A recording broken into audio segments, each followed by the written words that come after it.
I rarely say this, Quanell. I sometimes internalize it, but shame on you. The young man approached him with his brother, threatening Karmelo to move out of a spot that was not assigned to anybody. Where Karmelo was sitting, he had a right to be sitting. There was no assigned seating anywhere in the stadium that excluded students from sitting in certain areas. Then when they went to Karmelo, he was threatened by both brothers. And he told them, don't put your hands on me. And they threatened to put their hands on him. And he told them, if you put your hands on me, watch what happens. The white kid, in this case, punched Karmelo in the face. He didn't push him, he punched him in the face. And then that young man defended himself, and unfortunately, a young student lost his life. But Charles, in the state of Texas, you have a right to stand your ground. And if you are the victim of a vicious attack, you can use deadly force if necessary to protect yourself and your life, to stop you from becoming a further victim of an assault or a crime. Why is this young man in jail when he didn't start it? He didn't approach anyone. They approached him. They used profane language toward him. They threatened him and then assaulted him, and he defended himself. Why is he in jail? He's defended himself from a vicious attack and assault. So this young man, in my opinion, should not be in jail. Teach your children. Keep your hands to yourself. That's what needs to be taught here. And to tell this young brother to give up your seat, give me your seat, this ain't no damn Rosa Parks era. Halito Chimachugma, this is Chief Steve coming at y'all with another one. Another episode of True Story. We got a really interesting one for you guys today. But before we get into it, y'all make sure y'all hit that like button. And if you're new to the channel, subscribe and hit that notification bell as well. So whenever I drop these bombs, you'll be the first ones to grab them. So, without further ado, let's get into it.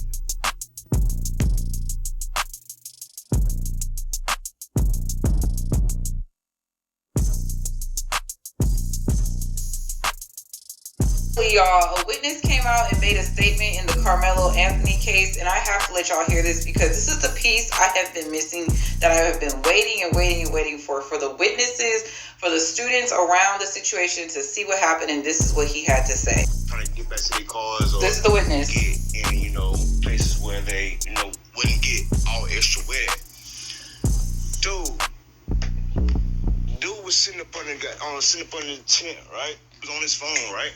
My daughters was up under the same goddamn tent. Yeah. He's talking about Karmelo. I'm paying attention to my kids, but at the same time, they're in the same vicinity, so I'm watching everything going on around it, because I'm there for my children. So, dude walks up, McKellen, bro, he wasn't even under the tent at the time. They came from a whole separate tent. He's talking about the twins. Over there. They intentionally went over there to this kid, man. Dude was sitting there on his phone, just trying to get dry. Karmelo was on his phone. They went from another. They grabbed this man. Grabbed him. And they tried to punch on dude. Dude went in yep. there, and whatever. They went to try to jump this dude and punch on this dude, man. And he protected himself, dude.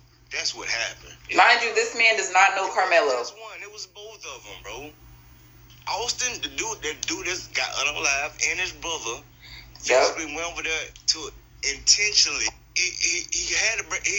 It's not to the point that he brought a knife. For one, it wasn't on school property. The school is wasn't on school property. Miles away. It was community track meet, bro. It wasn't a school track meet. Thank you. I'm not a lawyer, but y'all heard about the situation that happened at a Texas track meet last week? The overview is that after some sort of altercation, this 17-year-old student, whose name is Austin Metcalf, lost his life after being fatally stabbed at a track meet by this 17-year-old high school student, whose name is Karmelo Anthony. Now, there are a lot of reports about what happened, but I just read through the arrest affidavit, so let's go through some of the police officers' reports to walk through what they say happened. So it was Wednesday, April 2nd, and a call went out over dispatch about an incident at the school stadium. One of the school's resource officers, Officer Cortez, goes to the area, and when he gets there, a man points out Karmelo Anthony as the suspect. Officer Cortez walks over to where Karmelo Anthony was, but there's a chain link fence between the two of them. Officer Cortez tells Karmelo to put his hands in the air, and at this point, according to the report, without being asked any questions, Karmelo says, quote, "I was protecting myself." Karmelo and the officer then walk along the fence until they get to an opening, and when they do, the report says that Karmelo says, quote, "He put his hands on me." The officer then pats down Karmelo looking for any weapons, and after not finding any, Officer Cortez says over his radio that he has the alleged suspect. And at this point, according to the report, Karmelo says, quote, "I'm not alleged, I did it." Karmelo, no more talking. Okay.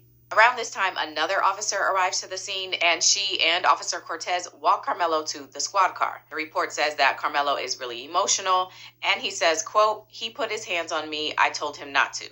Karmelo is then put into the car, and officers notice some blood on his hand, so they take some pictures, and while he's waiting in the back seat, Karmelo says, quote, "Is he going to be okay?" Karmelo is then transported to the jail. He's changed into jail clothing, and his clothes are put into an evidence bag for the investigation. Now, the next report is from Officer Allison Ricci. She's the one who arrived on the scene when Officer Cortez was with Karmelo. Officer Ricci's report is pretty similar to Officer Cortez, but one addition is that she says while she and Cortez were walking Karmelo to that squad car, he asked if what happened could be considered self-defense. The next reports from officers kind of detail the scene being secured, crime scene tape going up, and officers beginning to search for the weapon that was used. One of the witnesses on the scene directs an officer to where they say the weapon had been tossed, and when the officer finds it, it had started to rain pretty heavily, so they put up a tarp to protect the knife from the rain, but also being able to leave it in place. Okay, next, officers begin detailing what witnesses say led up to the stabbing. One witness told an officer that he was sitting under the Memorial High School pop-up tent with his teammates. Austin, who again is the victim, and Karmelo, who is the suspect, were also both under that tent.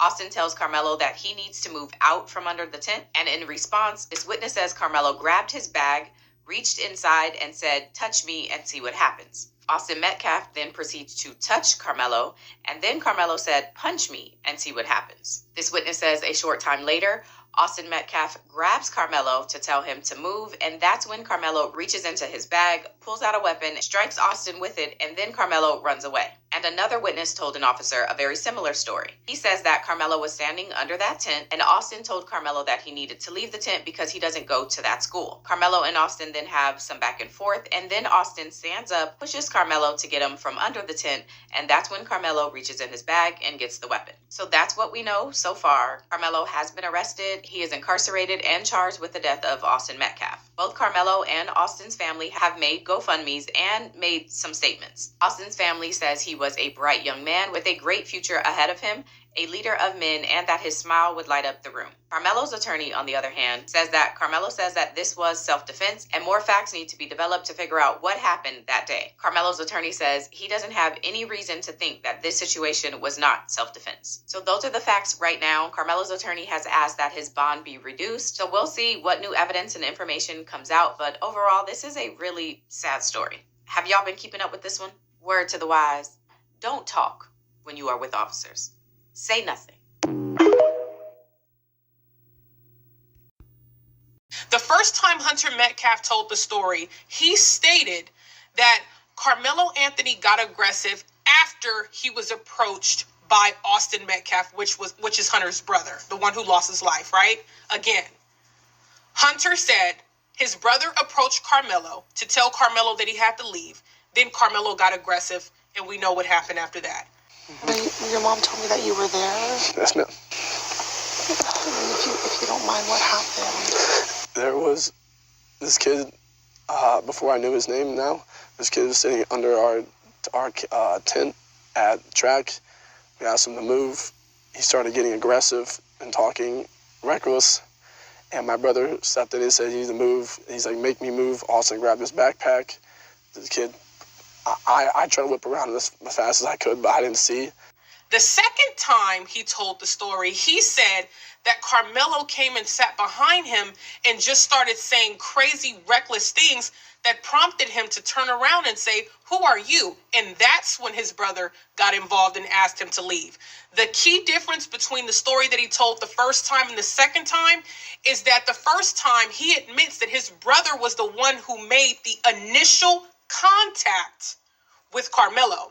The second time he told the story, he said Karmelo made the initial contact by way of yelling reckless and inappropriate things that caused them to become alarmed, and his brother had to intervene.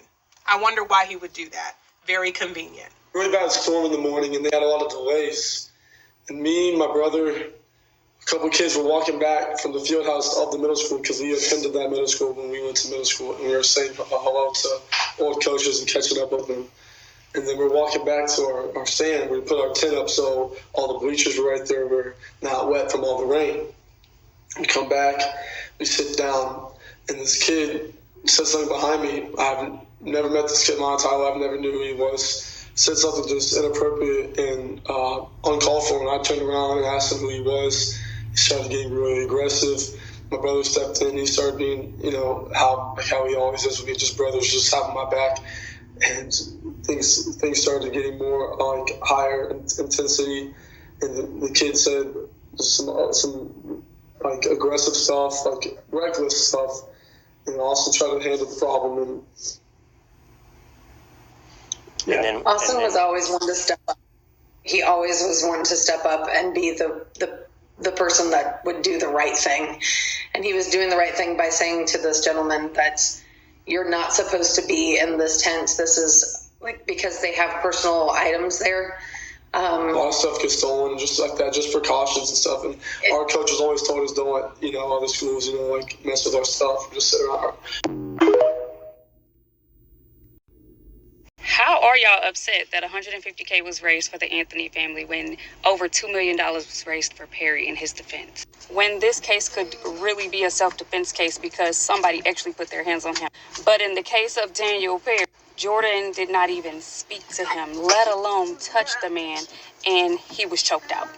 Over $2 million for a person who had no business attacking somebody for words? How many times do we have to say this? I'm not even mad. It's actually hilarious. If you're not going to support the Anthony family, then you seriously had no business supporting Perry either. And that is just the honest truth that y'all don't want to hear or don't want to own up to.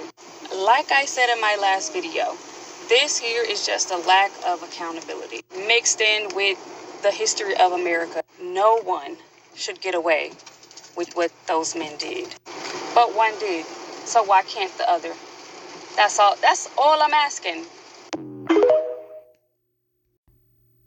This right here don't make no motherfucking sense. You know why it don't make no motherfucking sense? Because I literally sat up and read all these articles. And all these articles tried to paint this boy out to be a motherfucking monster. Like he just a badass kid. Clearly, he's a good kid. You see, he's remorseful for what he did. He's literally crying in his fucking mugshot. And I'm seeing too many black people not defending this boy in his honor. If we stick to motherfucking together like they stick to motherfucking together, we'll be one great motherfucking nation, all right? And hell yeah, I agree with him when it comes to self-defense. You can clearly see that they was bullying this boy. It was raining outside, and they told him to get from under a tent because he's the black kid. How the fuck you gonna tell me to get from under a tent when it's raining outside, and then I tell you, don't put your hands on me, and then you continuously put your hands on me, and then you got your other friends in the back laughing, and then I tell you, you hit me in my shit, and then I hit you in your shit. So I don't see what the problem. And to be honest with you, I blame Austin motherfucking parents for not teaching him not to bully and mistreat people just because they skin color. Okay? We wouldn't even be having this conversation if y'all didn't push that white privilege shit on your son. And you clearly see that they've been bothering that boy for him to be walking around with a pocket knife. They had to been bullying him, and he was tired of that shit. People get tired of being bullied.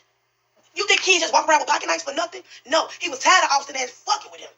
And I guarantee you Austin had a crew that was fucking with him too. We gotta protect these black boys because so much shit be going on. You see what happened to that other black boy that they found in that damn mat? Rolled up. They didn't even lock them motherfuckers up. Talking about he rolled himself in a motherfucking mat. How? How can a boy roll himself in a mat and be his own self? We have to protect these boys.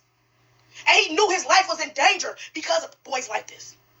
Now, if that boy would have hurt him, he would have been out of jail the next motherfucking day. He probably wouldn't even sit in jail. They probably would have did an interview like, we got to send him home with his parents.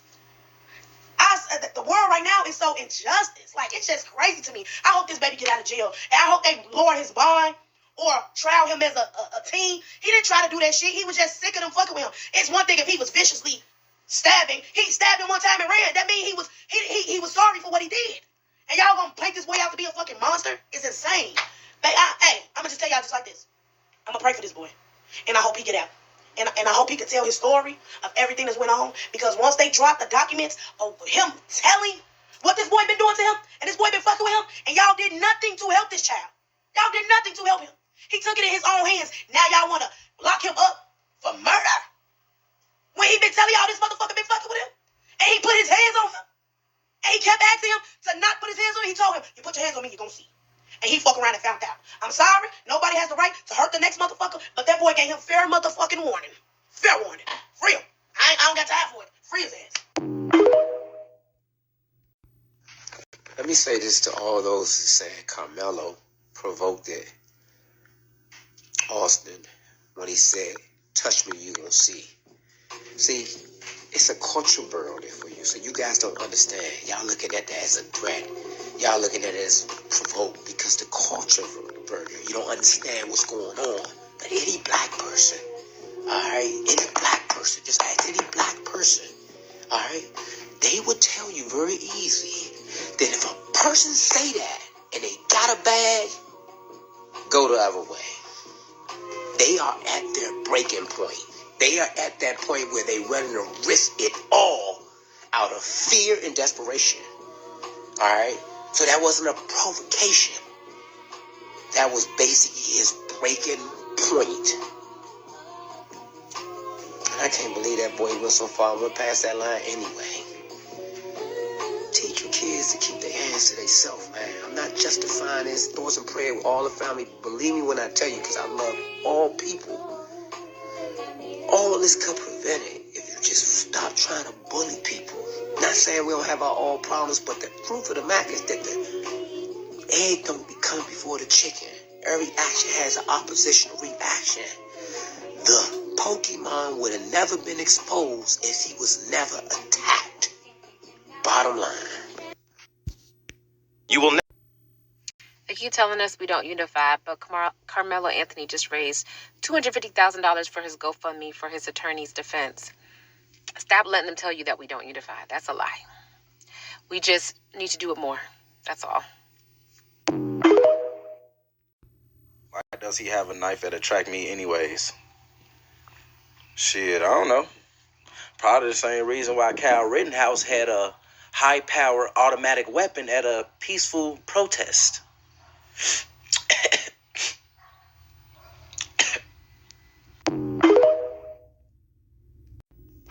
You know what I find freaking strange? Y'all want to give Karmelo Anthony a lot of prison time. But when you had the guy who killed the guy on the train who was Michael Jackson, and it was out of self-defense, and then you had Luigi Mangoni completely, brutally murder somebody.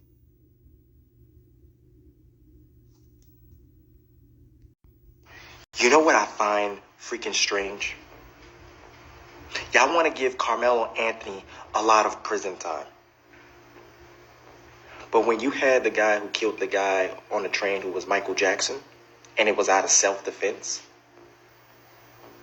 and then you had Luigi Mangoni completely, brutally murder somebody on the street of New York, which was his own kind, but still is like, oh, he did it out of saving us because all these people are fraud and scammers. Luigi did a good thing.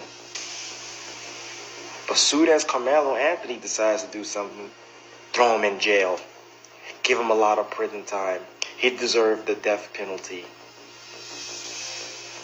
Y'all not treating him the same way y'all treated Luigi Mangoni. Oh, he's handsome, he's amazing, he's great. Put him to jail. Death penalty. After y'all done freed all the Caucasians from killing and taking out all the people that is black because it was out of self-defense, you still committed a crime, you still committed a murder. Just like Karmelo Anthony, he committed a crime, he committed a murder. But people automatically want to see him go to jail. No, I don't even want to say free Karmelo Anthony. Because I'm about justice. Regardless of your color, you commit a crime, you commit a murder, you do the fucking time. We live in a sick, fucked up world, man. Sick. So the full story's coming out now. They were on a rain break. They were on a freaking rain break. And Karmelo Anthony was sitting up under that tent because it was raining outside. This is a part of the story that we didn't get. Now, I know a lot of people are still saying, but he brought a knife, but he brought a knife. That, it doesn't matter anything else that happened. He brought a knife, and that is it for me. I don't care. He shouldn't have brought it. And I completely understand that, and I agree with you.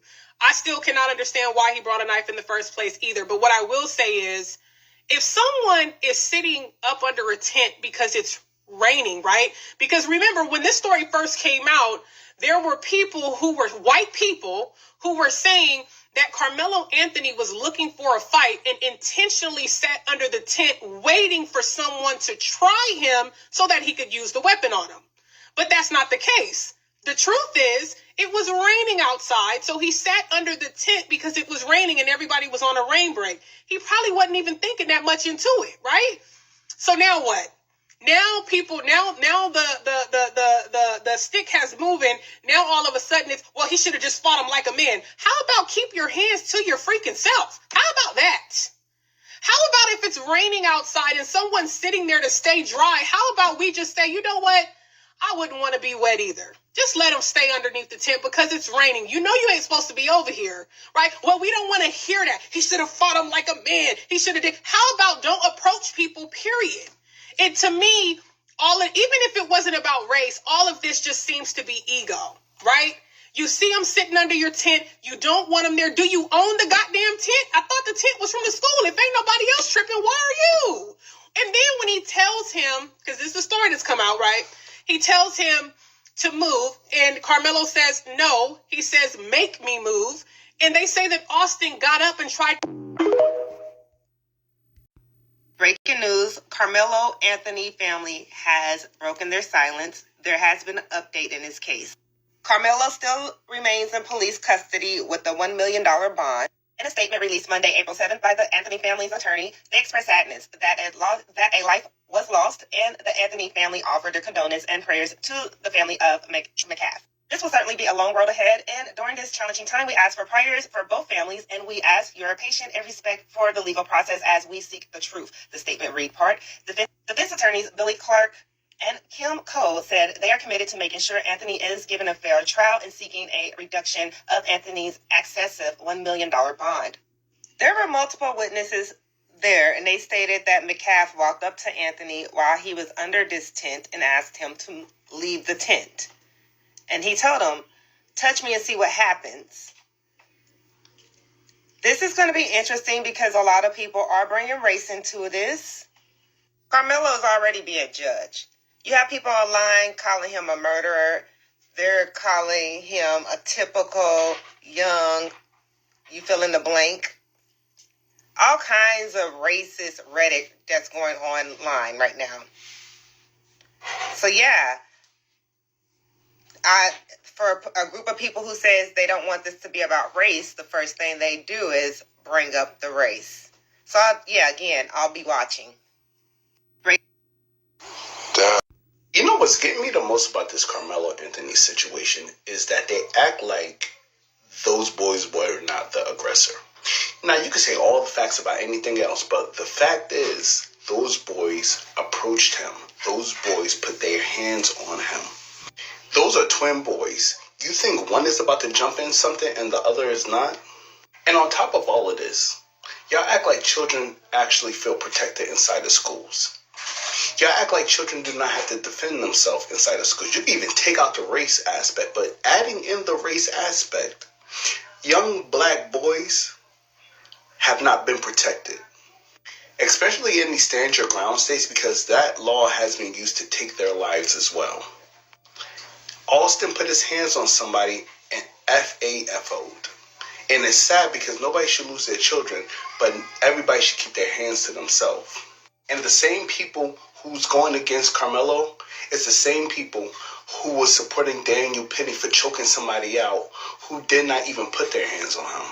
And instead of just chalking this situation up to tragedy, y'all then try to use the situation to then be racist and say he's from a broken home simply because he's black and something happened.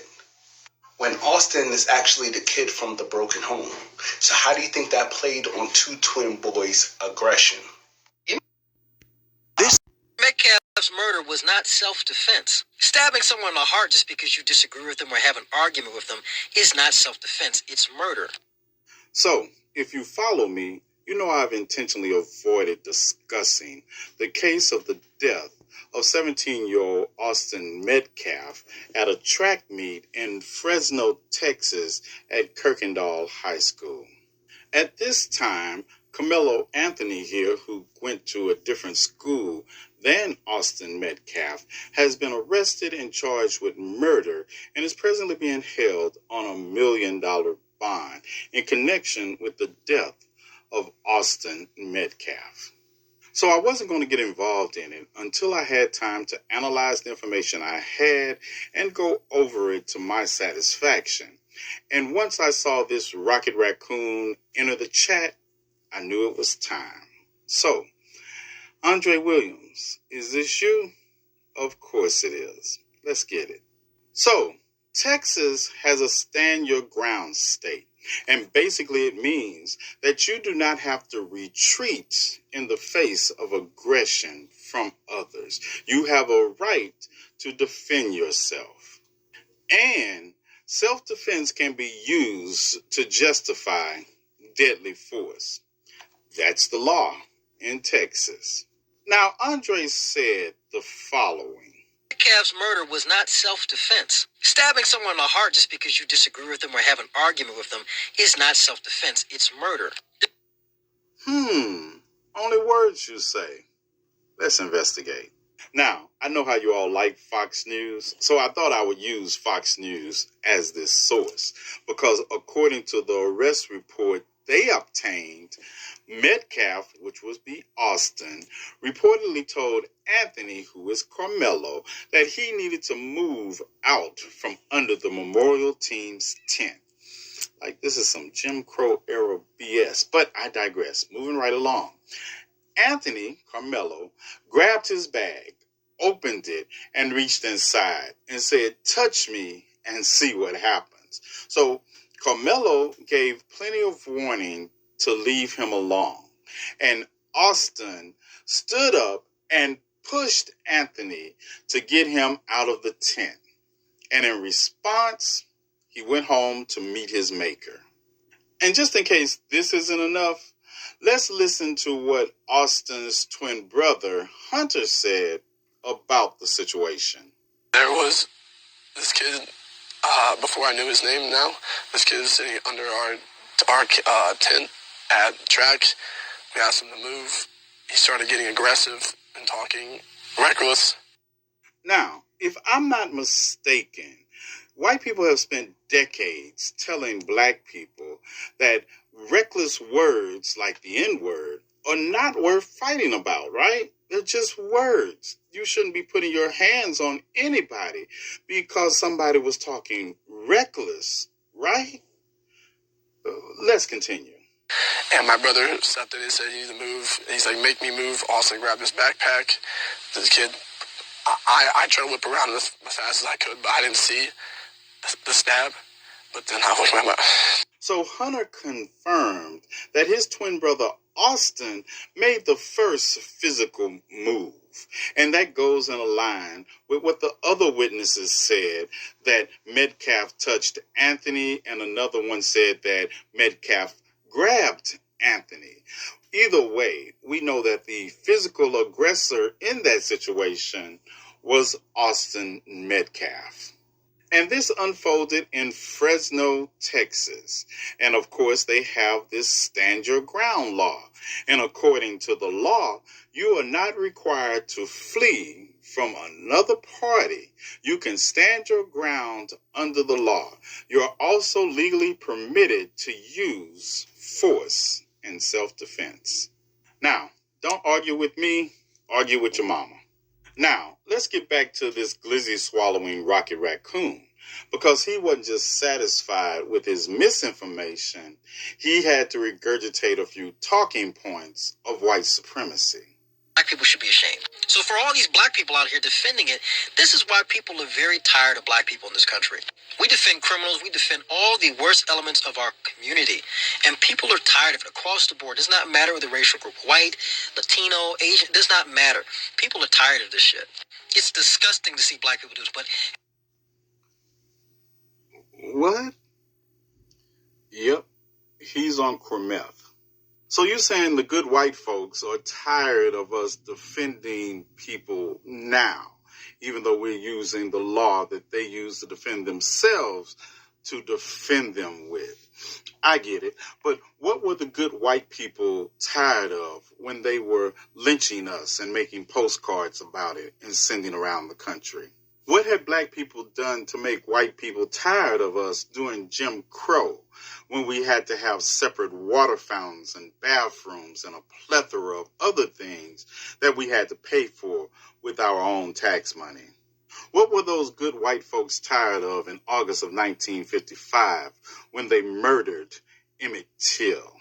What exactly were those good white folks tired of when black people were just trying to eat in peace at a lunch counter? What were they tired of when they bombed the 16th Street Baptist Church and killed these beautiful 4 little girls? What exactly were those good white folks tired of in 1998 when James Byrd Jr. was being dragged behind a truck in the middle of the street for miles by some good white folks that they made excuses for? What about those good white folks in Georgia who didn't even want the case of Ahmaud Arbery to see the light of day if it wasn't for his mother? What were they tired of when they buried Oscarville in the waters of Lake Lanier? What were they tired of when they used fire to burn the thriving black district of Greenwood in Tulsa, Oklahoma to the ground? What were they tired of when they defended the officer that killed Tamir Rice while he was in the park just playing by himself? What about when Sandra Bland was just trying to get home? Or when Atiana Jefferson was in her home, as well as Bottom John? What were they mad at when they were defending the police officer that entered his home thinking it was her home and shot him? You know what those good white folks were mad about on April the 4th, 1968, as a king lay bleeding out on the Lorraine Motel balcony? The same thing they're mad about today, our existence. Now, what I need you to do, hold on. Let me take this picture down. Now, this is what I actually need all you Rocket Raccoons to do. Is you know that glizzy of white supremacy you all have so firmly lodged in the back of your throat that you continue to suckle on 24/7? I need you all to choke on it. And then, after this life, when you get to the veil, I hope the ancestors meet you at it, and they judge you harshly as they turn you away and said you are not welcome. You all have the day you deserve.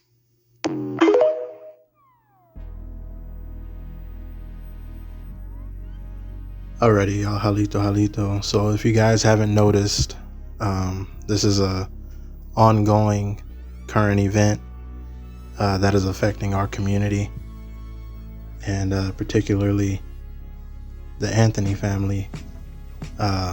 This incident took place in Frisco, Texas, where 2 bullies, and we're just gonna call them what they are, 2 bullies, came and messed around and thought that they were going to get the best of a young man who seemed unthreatening, who seemed vulnerable at the time, who seemed like an easy pushover, or someone that you can easily, I guess you could say, demonstrate your dominance over for a laugh and a giggle. or whatever they were trying to get by confronting this young man and forcing him to leave a safe place during harsh weather conditions just because he wasn't on that team or he wasn't supposed to be there, quote unquote. That's their words. But as many have pointed out, there were no kind of staff or administration, coaches of any sort that said that he was not allowed or he wasn't supposed to be in that area. And if you played sports, you ran track, when there's harsh weather conditions in school, period, but from my understanding, as new information came out, this wasn't even on school grounds, this was a community track meet. But when there are harsh weather conditions and there are children involved, it doesn't matter who's on what team or who's playing what, doing what. The main thing in any kind of situation that causes for immediate action is to protect the well-being of all children. All children. Okay? So this young man did nothing wrong. According to witnesses and according to the police report, he was not in the wrong for going under that tent and being under that tent. And apparently, he was the first one in the tent. He was there under the tarp before those twin brothers came over there and confronted him. So, and I know they say, oh, they didn't know each other or anything like that. I don't buy that at all.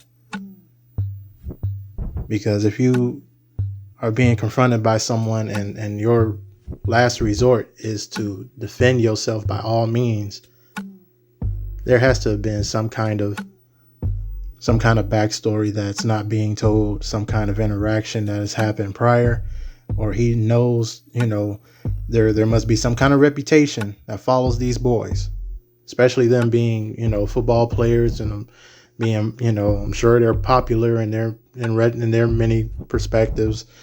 And,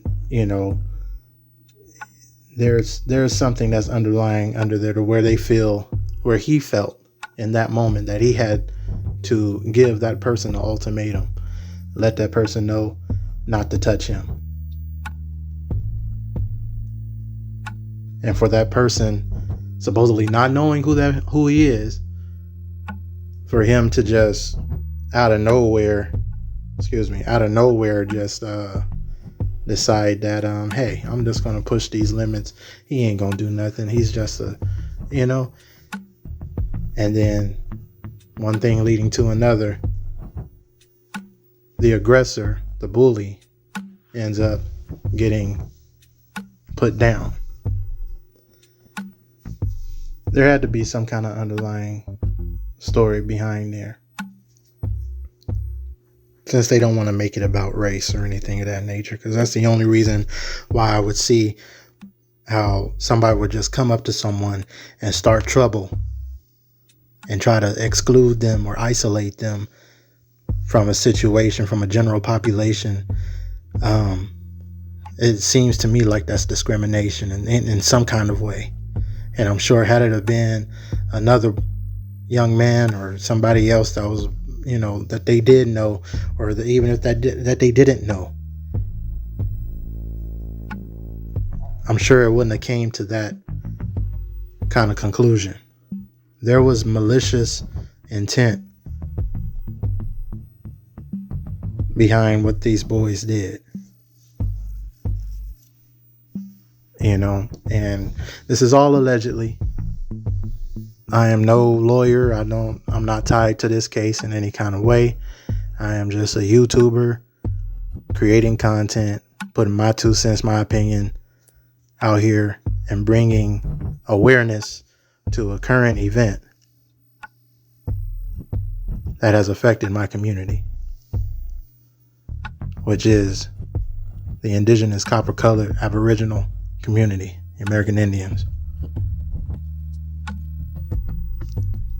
So this is purely for information and education purposes. With that being said, this young man, in my opinion, has done nothing wrong. He clearly warned the aggressors not to put their hands on him. And one decided to take it that extra mile and do that. When somebody is telling you, do not put your hands on me, that does not mean put your hands on them. It means the opposite. You don't know what that person's going through. You don't know if that person's all the way there, especially if you claim that you never met the person, don't know the person in any kind of way. You don't know what that person is capable of. But because you are feeling that you have a certain size advantage or a certain, some advantage and privilege of some kind of some sort, that you feel like you can go out of your way and become an aggressor and forcibly try to remove this person from where they are with no consenting authority of any sort, just under your own ego, your own influence. Yeah. That's a lot of red flags. And I guarantee you, this is not the only person. Karmelo Anthony was not the only person that young man or those young men have been aggressive towards. I don't know for sure, but that's my opinion. With all that being said, as I said, I don't think he did anything wrong. And as a matter of fact, I think he did the right thing. This may be an unpopular statement or opinion, but yet and still, I will stand on that. Karmelo Anthony did the right thing that day. He chose himself. He chose to live rather than to become another statistic, rather be a statistic of bullying, which can ultimately lead to unaliving or, self-infliction.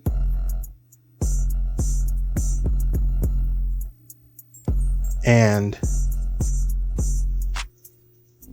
he stopped himself from becoming a statistic of what we've all been experiencing for at least for the past 2 to 3 decades, publicly, out in the public, which is the public massacring of our people.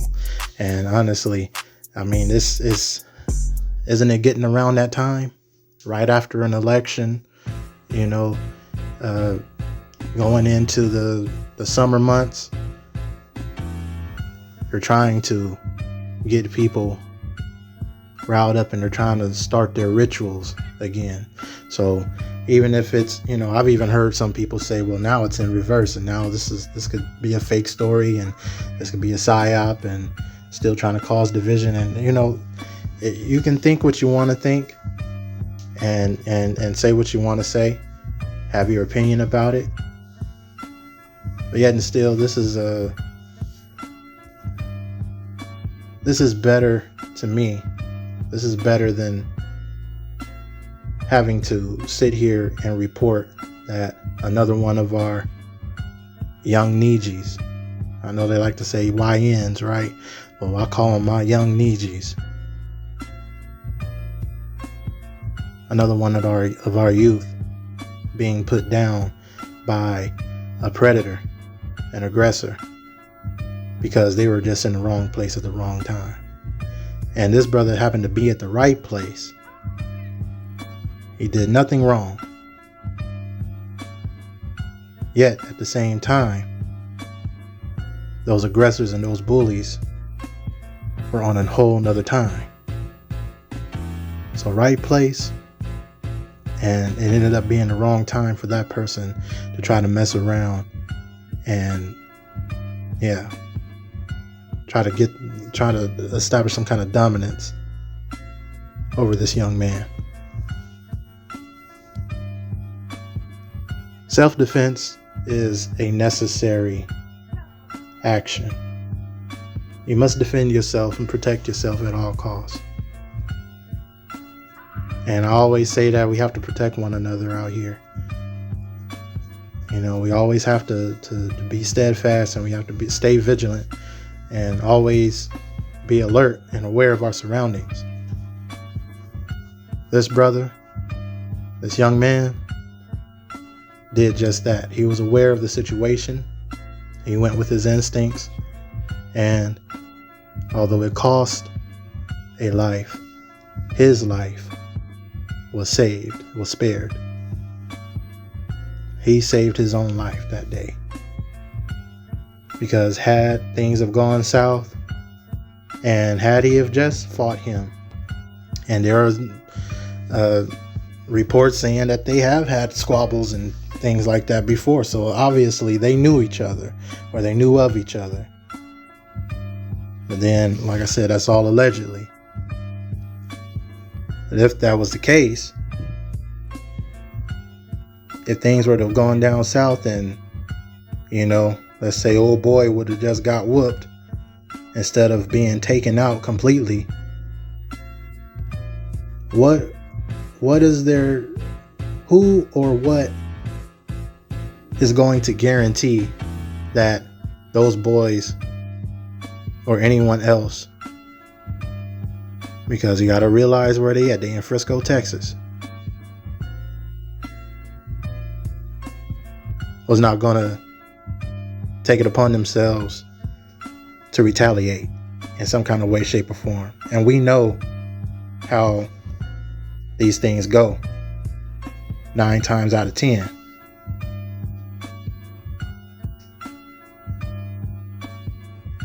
Our young ones, our young men, our young women end up being the ones that are martyred and turned into an example of some sort. And then we have to put their names all on posters. We have to see their faces every day. We have to hashtag, you know, say their name, do this, do that, and go through those emotional motions again and again and again. Well, today in 2025,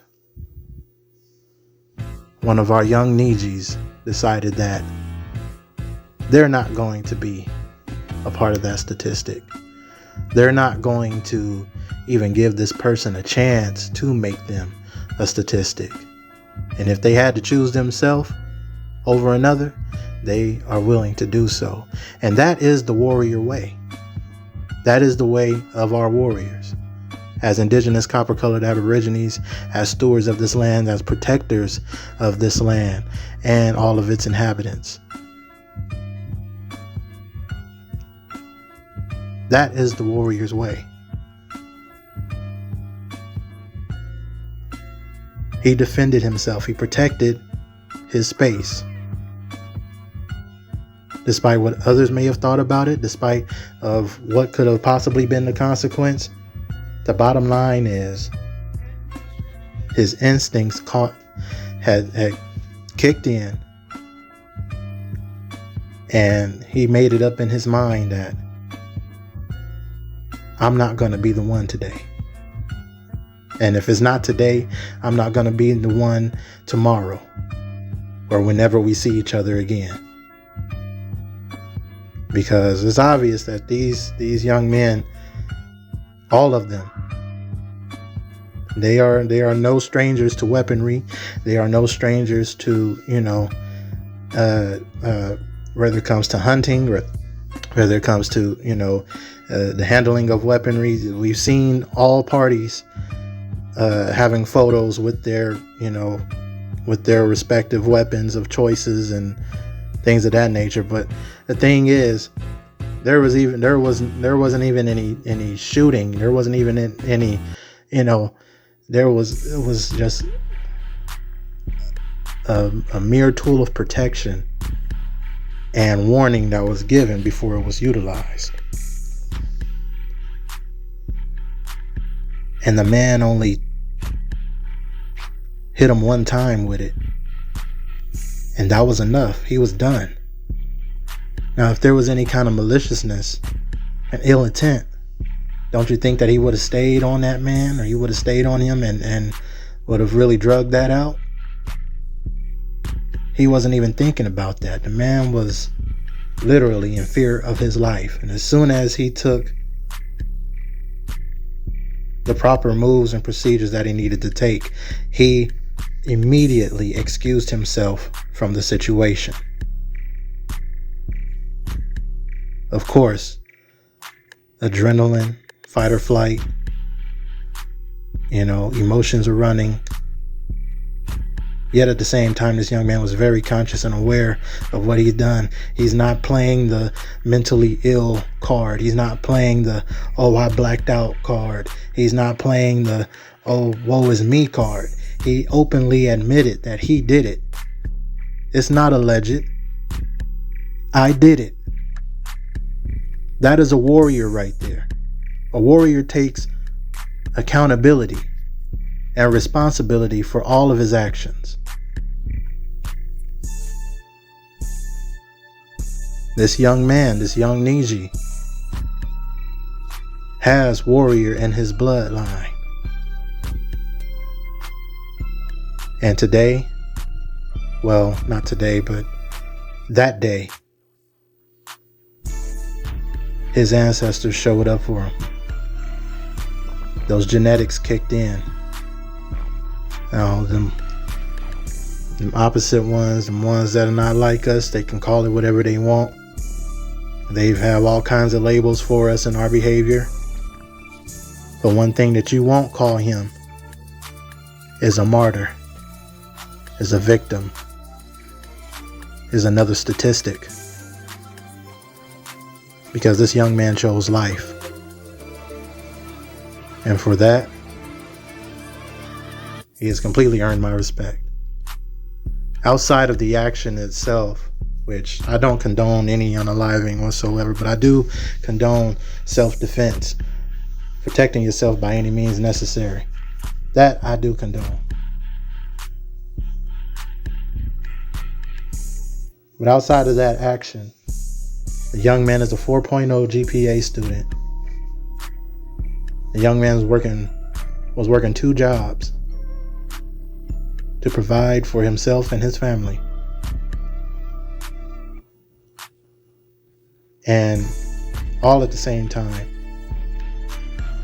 being a outstanding sports athlete. I mean, you can't ask anything more from a young man. And as a father, it hurts my heart to see things transpire the way that they done, but I am so glad, and I would have been so happy and relieved from hearing what I've heard, that my son chose his own life. He chose to live. He did not want to see the next steps of how this was going to progress, potentially putting our family in harm and danger. Because some aggressors didn't get the best of him. He managed to get by that day, but they want to retaliate with others along with them. Or,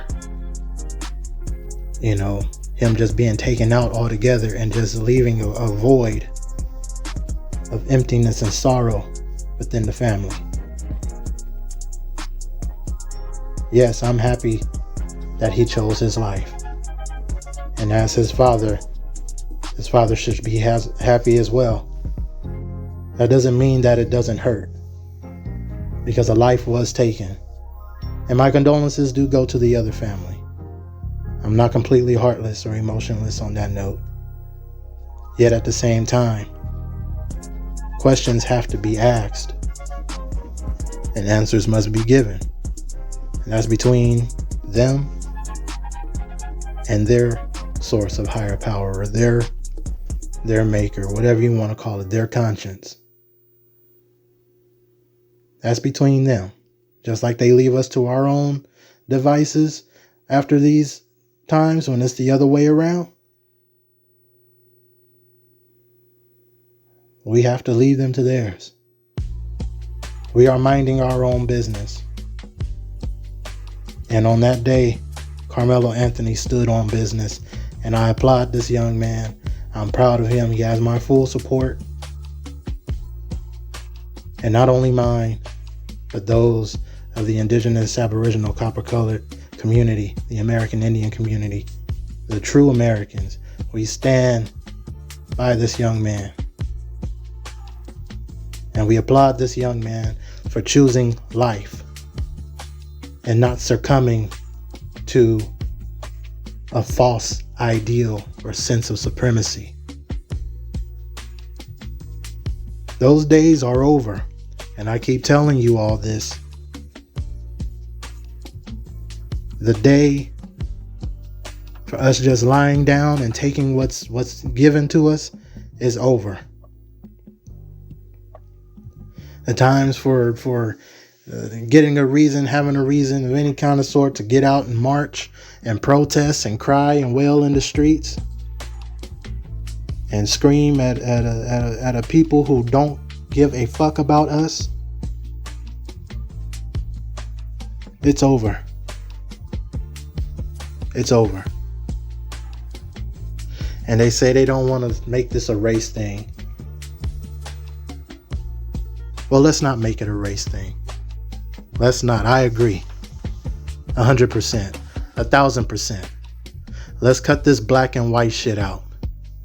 Because we all know what black means and we know what white means. And you want to put race in it, and you know, we already know how this system works. White is going to trump black any and every time. Let's remove race.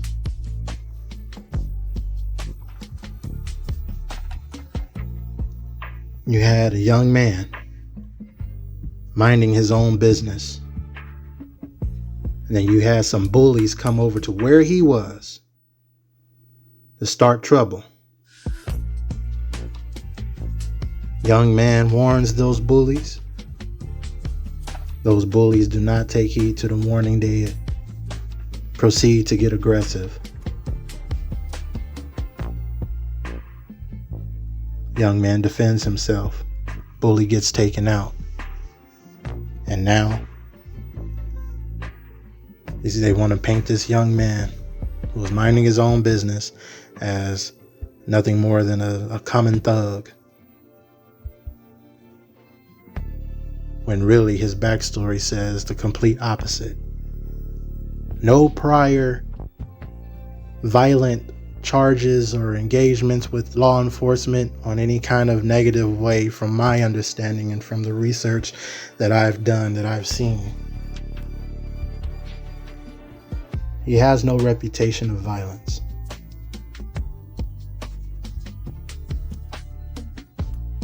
But his parents taught him to mind his business, keep his hands to himself, and if somebody tries to get aggressive and try to put their hands on you, you protect yourself and defend yourself by any means necessary. That's how we have to raise our children. First off, telling them to keep their hands to themselves, because that would have saved that young man's life, the other young man who met his maker. That would have saved his life. Had his parents have taught and drilled into his head to keep his hands to himself, especially being at that age as a young teenager. You're playing sports, your testosterone is, your hormones are just going out of control. Any little thing, can lead to an aggressive situation. And instead of teaching them self-control, instead of showing him different ways to counter that, to channel that energy into something positive, he was left to his own means and devices, and those means and devices gave him an early grave. There's really nothing to be sorry for. This is a lesson in life for everyone involved and those who are spectating. Mind your own business. Keep your hands to yourself. And if you have young children like me, tell them they need to mind their business. When they're out there, mind your business. Don't be trying to get in everybody's business. Don't be trying to see what everybody is doing. Only worry about what you're doing. If what you're doing is not hurting anybody, stick to what you're doing. Mind your business. If what anybody else is doing is not hurting anyone or is not causing direct harm towards you, mind your business. Stick to what you're doing. Focus on what you need to do and go move on. Get to the next situation in life. And by no means do you put your hands on anyone. Keep your hands to yourself. Now, if somebody doesn't have enough self-control to not keep their hands to themselves and try to put their hands on you, and you feel it, and you know it, then that's when it's time to protect and defend yourself by any means necessary. Neutralize the threat. Keep your hands to yourself, but neutralize the threat. Which means if you got to put hands on them, you got to put hands on them. It's a thin line, I know, but at the same time, those lines have to be crossed. And when those lines are crossed, you cannot guarantee or control the outcome. You must do what you can to make sure that you come out unscathed, that you come out living, that you're alive. And most of the time, it doesn't even come to life or death. Sometimes you just gotta pop that bully in their face, show them that you mean business, and they'll leave you alone. But in this case, when somebody is continuously being aggressive and you know it, you feel it in your soul that something is off, your energy is speaking to you saying, hey, this ain't right, this ain't it, something's about to happen. You need to protect yourself by any means necessary and remove yourself immediately from harm's way. And that's exactly what this young Niji did. That's exactly what he did. And I know they want to say, some people say it's not about race, and then you got other people saying that it's about race, about black and white and causing division and stuff like that. Let's get off this black and white shit, especially us as copper-colored aborigines, those who know who we are. Let's step out of the black shit, because that's not doing anything but giving folks a reason and excuse to think that they can treat us any kind of way.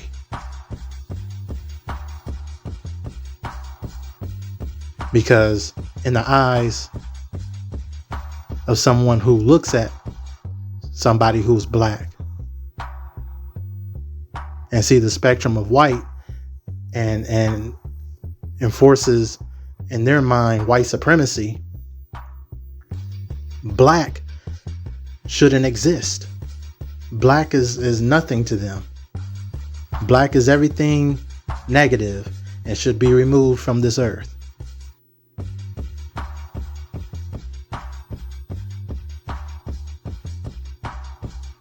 Now, I'm not saying that, oh, well, what if I don't call myself black? They still gonna look at me as that. And look,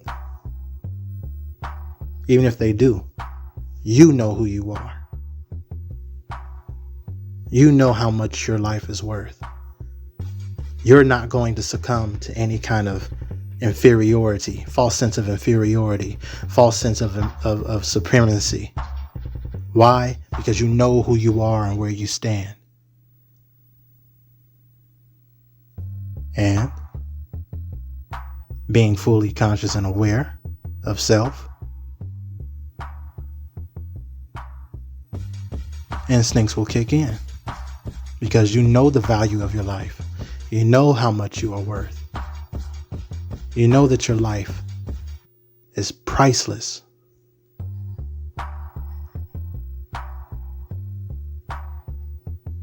And I would only hope that if you were in the same situation as this young man was, that you would have enough self-worth, self-value, and appreciation to protect yourself in the midst of harm and danger. Yes, the young man has to face trial. I'm not saying that there will never be consequences for your actions. There are always consequences for your actions. A young man must stand trial. This proceeding needs to take place. This due process. That's the system that we live in. Yet at the same time, you can confidently say that I'm still here, I'm still standing, and no matter what happens, no matter where he goes in life, he can always look back at this moment and say, you know what? I chose me that day, and I wouldn't have been here had I have not. I'd probably be in the grave.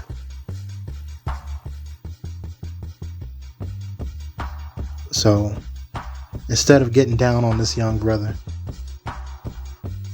because we don't have nobody to cry over, we don't have nobody to be angry and upset over, and so instead of getting down on this young man for protecting himself, why don't you applaud the fact that we have we're doing something right.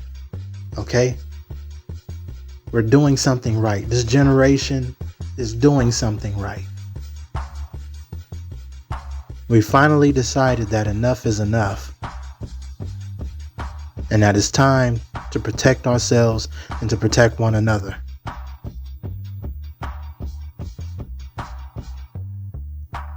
We are recognizing that we do matter. Our lives do matter. We don't need a hashtag. We don't need a poster child of martyrdom. We don't need protests and organizations to push agendas to give us a false sense of self-value and self-worth. We know we are instilling this into our children, into our youth, especially now in this day and age, the age of information, where we are starting to know even more and find out even more about ourselves, and establishing a new set standard of self-worth, self-value, and appreciation, because we know where we come from.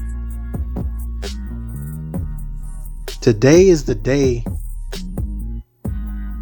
to not be upset, not be sad,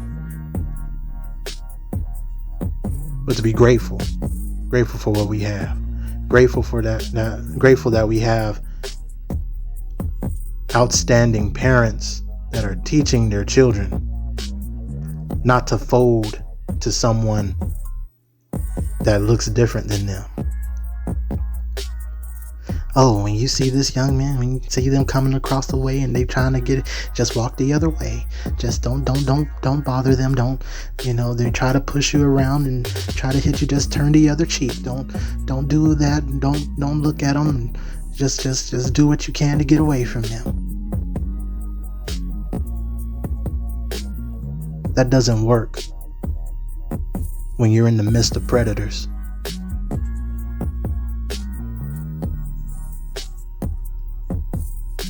It doesn't work.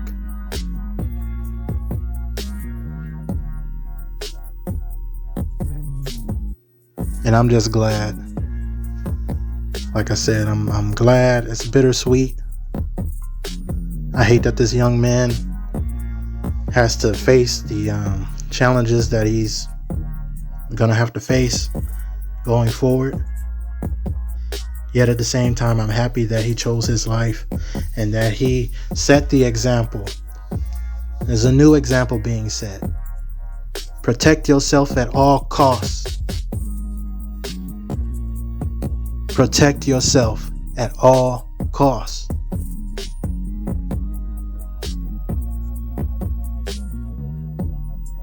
And to those out there, he's sending a message to those out there who think they can just pick on us, who think they can just push our children around, who think that they can just spit on our kids at playgrounds, who think that they can just say anything to our kids, do anything to them. That message is keep your hands to your fucking self. Keep your hands to yourself. Because if you don't,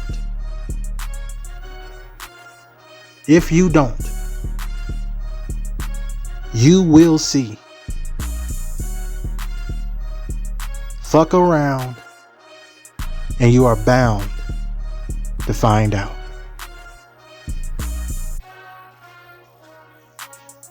That's all I got for this situation, for this topic. Thank you all for tuning in. If you like this video, make sure you show it, hit the thumbs up. It really helps the algorithm, helps others see what needs to be seen that mainstream news ain't gonna tell you. If you like this channel, like the way we get down, check out our other videos that we've made. Go to the channel's playlist, True Story Anthology. You'll see this video along with many others that have been done in the past. You can get caught up. Subscribe to the channel. Ring the notification bell as well. Okay? That being said, Yokoki, thank you. Tatakista, I cherish you all. And we'll see you next time.